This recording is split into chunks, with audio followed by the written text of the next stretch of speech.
This podcast is sponsored by Blackout Coffee. It's the easiest way to get your morning started right with the fresh, delicious taste of American-made Blackout Coffee. It's family-owned, premium coffee, fresh roasted, and shipped out within 48 hours of roasting. That's incredible. Go to blackoutcoffee.com, promo code PDB for 20% off your first purchase.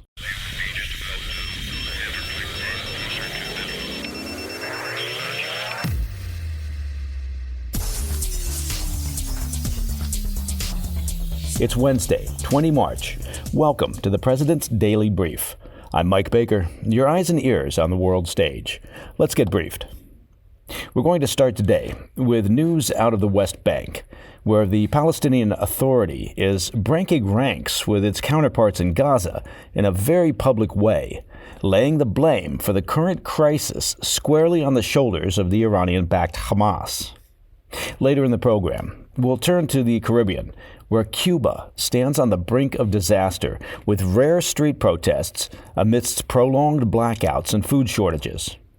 Plus, we'll head to the Far East, where Hong Kong's legislature has passed a new national security law, eroding the region's autonomy and bringing it closer to China. Not that there was actually much autonomy left in Hong Kong for the CCP to finish eroding.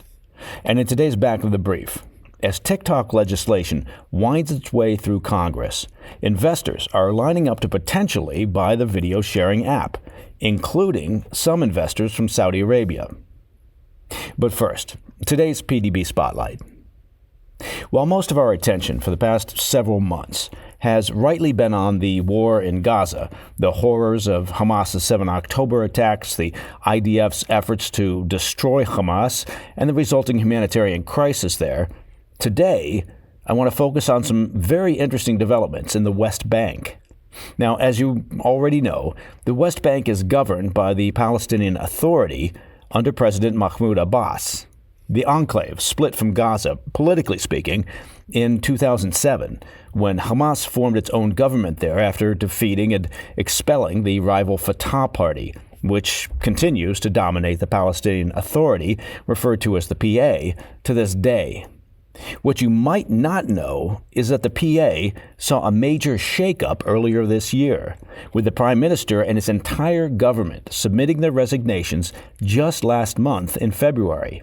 The move was, in part, due to pressure from the United States to reform and improve the PA's governance in the West Bank, in the hopes that it could also govern Gaza when the war comes to an end there. Well, PA President Mahmoud Abbas appointed a new prime minister just late last week, and it's a longtime ally named Mohammed Mustafa. Mustafa is seen by many as a pragmatist. He's a trained economist who was educated in the West, holding a doctorate in economics from George Washington University. He's also a wealthy investor who held senior positions at the World Bank in Washington, D.C. for 15 years. Now, the appointment of a money man like Mustafa does make sense. It's believed that he's in a position to attract international investors to help rebuild Gaza, which, as we know, is basically currently in ruins. However, his appointment is not sitting well with Hamas, which publicly criticized the appointment, and this is rich, as undemocratic. Now, the terror group instead called for a prime minister chosen by national consensus and unity. Hamas has ruled Gaza for almost 20 years through coercion, bribery, and extortion, not to mention the billions of dollars that the terror group has stolen that was intended for the people of Gaza. For the Iranian proxy to refer to anything as undemocratic is pathetically laughable. Well, Fatah fired back at Hamas in a major way this week, illustrating the deep and perhaps deepening division between the two groups. For the first time, the West Bank leadership directly blamed Hamas for the current situation in Gaza.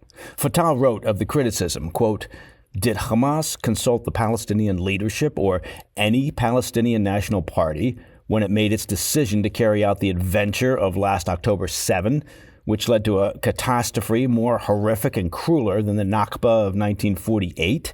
End quote. It's important to pay attention to the language that the Palestinian West Bank leadership used there. The Nakba, That's the word Palestinians used to refer to the mass exodus of Arabs from Palestine in 1948. That's about as strong a rebuke of Hamas's actions as you're going to get. Fatah went on to criticize Hamas leaders for living lavish lifestyles. They said, quote, "It seems that the comfortable life that this Hamas leadership lives in 7-star hotels has blinded them from what is right." Finally, they blasted Hamas for their ties to Iran, saying the terror group would rather, quote, "appoint a prime minister from Iran or let Tehran appoint a prime minister for the Palestinians," end quote. Now, all those statements will likely be well received by the U.S. State Department, which still hopes that the PA will take an active role in governing Gaza in the near future. However, that is massively complex, in part because the Palestinian Authority, well, the PA is not well liked or popular within Gaza. In addition, it might also be a hard sell for Israeli Prime Minister Netanyahu, who remains opposed to any return of the PA to Gaza.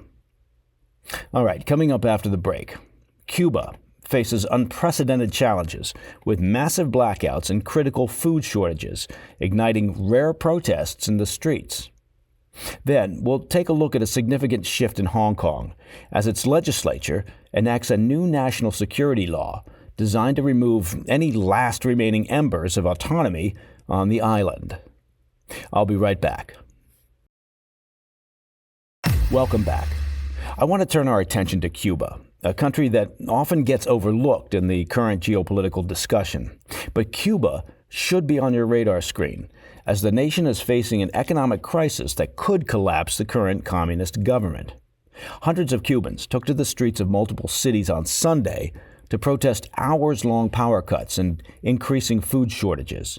Cuba is currently plagued by a crumbling economy that's caused massive inflation.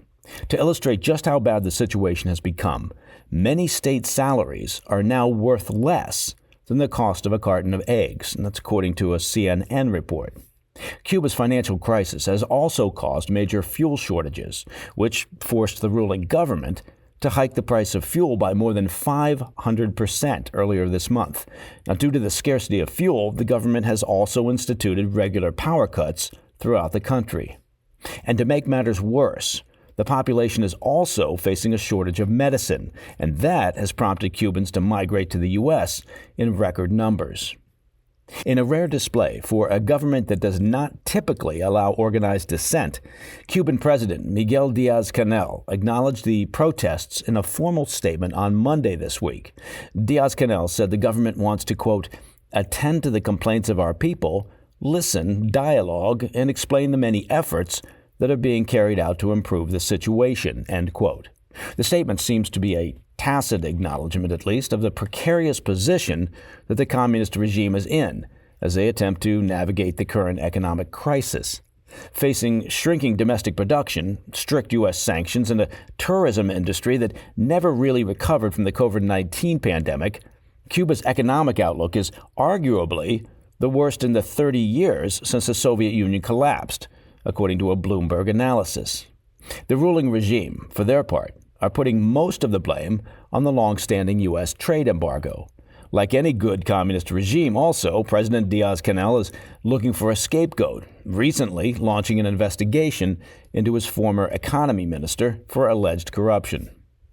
U.S. leaders are cautiously observing the current unrest in Cuba and called on the government to ease tensions by listening to the concerns of the demonstrators.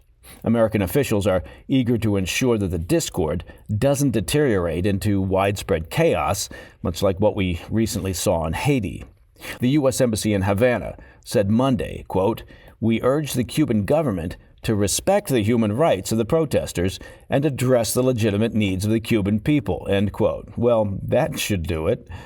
Turning our focus to the Far East, officials in Hong Kong are cracking down on civil liberties, such as they've been, in a sign that the financial hub is trying to more closely align themselves with CCP leaders in mainland China.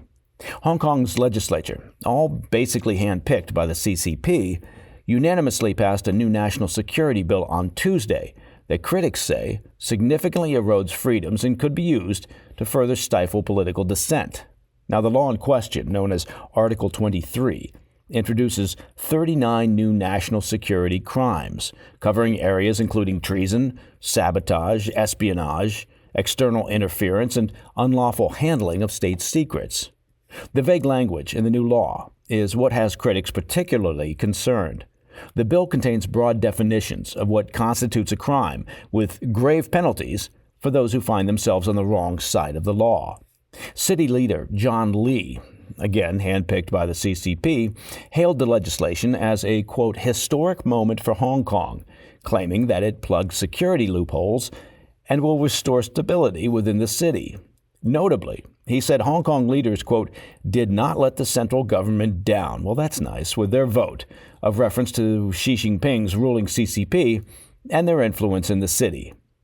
It's important to note that the new provisions expand a national security law imposed on Hong Kong by CCP leaders in 2020, following the historic pro-democracy protests that swept through the city in 2019. That law was immediately used to jail pro-democracy leaders and force activist groups and media outlets to disband. We should also note that Hong Kong's Legislative Assembly once had a strong pro-democracy contingent. However, they were run out of office or otherwise arrested under the national security law in the years following the 2019 protests.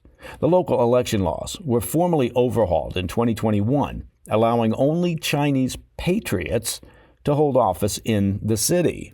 And it won't surprise you to learn that the CCP, well, they get to decide who is patriotic enough to stand for election in Hong Kong. With its legislative dominance, lawmakers loyal to the CCP were able to fast-track the new national security measures into law. International observers are already voicing their concern that the bill's draconian language will have a chilling effect on the population. You think? Officials with the U.S. State Department warned that the new law, quote, has the potential to accelerate the closing of Hong Kong's once open society and could be used to, quote, eliminate dissent through the fear of arrest and detention. Chinese leaders, unsurprisingly, brushed off U.S. criticism as political manipulation and interference. Rather ironically, CCP leaders and officials in Hong Kong claim that the law will actually help safeguard the interests of overseas investors, as well as the values of democracy and freedom in Hong Kong. Now, not to put too fine a point on it, but the CCP, since 2019, has effectively stamped out the last vestiges of democracy and freedom in Hong Kong. There's nothing left to safeguard on that front. Coming up, as legislation targeting TikTok navigates the halls of Congress, a line of investors is forming with eyes on acquiring the popular video-sharing platform. And among the interested parties are several from Saudi Arabia. I'll have more on that in today's Back of the Brief. In today's Back of the Brief, the White House is urging the U.S. Senate to move swiftly on the bill that would force Chinese technology company ByteDance to sell TikTok or face a ban. The bill passed in the House with overwhelming bipartisan support just last week. Administration officials are scheduled to hold closed-door briefings with senators on the Commerce and Intelligence Committees in the hopes of shoring up support. The briefing is expected to include the FBI, the Office of the Director of National Intelligence, and Justice Department, and will cover the national security threats posed by the Chinese-owned short video app. As we've previously reported, if the bill clears the Senate and is signed by the president, Beijing-based ByteDance will have months to divest from TikTok, or companies like Apple and Google will no longer be allowed to offer it on their app stores. So it raises the question, who would buy the app in the event that the Chinese company chooses to sell it? According to reports, one of the potential buyers is Liberty Strategic Capital. That's a private equity firm run by former Treasury Secretary under President Trump, Steve Mnuchin. Well, now that might be a bit of a problem. Multiple outlets are reporting that Mnuchin's investors include the Public Investment Fund. That's the state-owned investment fund of Saudi Arabia. And one of the Senate's top Democrats, Senator Ron Wyden of Oregon, is already sounding the alarm on the potential sale. Wyden said on Tuesday, quote, "I'm absolutely concerned about the Chinese government's access to Americans' personal data. But every concern that has been voiced about Chinese influence is equally valid," he says, when it comes to a Saudi government that murdered a Washington Post journalist after planting spyware on his wife's phone, end quote. Now, Senator Wyden, of course, was alluding to the murder of Jamal Khashoggi, who was believed by the CIA to have been assassinated at the order of Saudi Crown Prince Mohammed bin Salman back in 2018. And finally, in a demonstration of just how quickly news can develop or change, during yesterday's afternoon bulletin, we covered how on Monday, the U.S. Supreme Court moved to indefinitely block the state of Texas from implementing a controversial new state law that would allow state and local Texas law enforcement to detain and deport individuals illegally entering or re-entering the U.S. The court essentially put the Texas law on ice on Monday in order to give themselves more time to ponder the issue. Well, no sooner had we released that episode yesterday than some 2 hours later, the Supreme Court issued word that they have decided not to interfere, basically reversing the position and now giving Texas the ability to move forward with the new law, giving local and state law enforcement powers that were previously reserved for federal authorities. The Supreme Court essentially kicked the matter down to the lower courts, where it will face challenges from the Biden administration, the DOJ, and activist groups. And that, my friends, is the President's Daily Brief for Wednesday, 20 March. If you have any questions or comments, please reach out to me at pdb@thefirsttv.com. I'm Mike Baker, and I'll be back later today with the PDB Afternoon Bulletin. Until then, stay informed, stay safe, stay cool.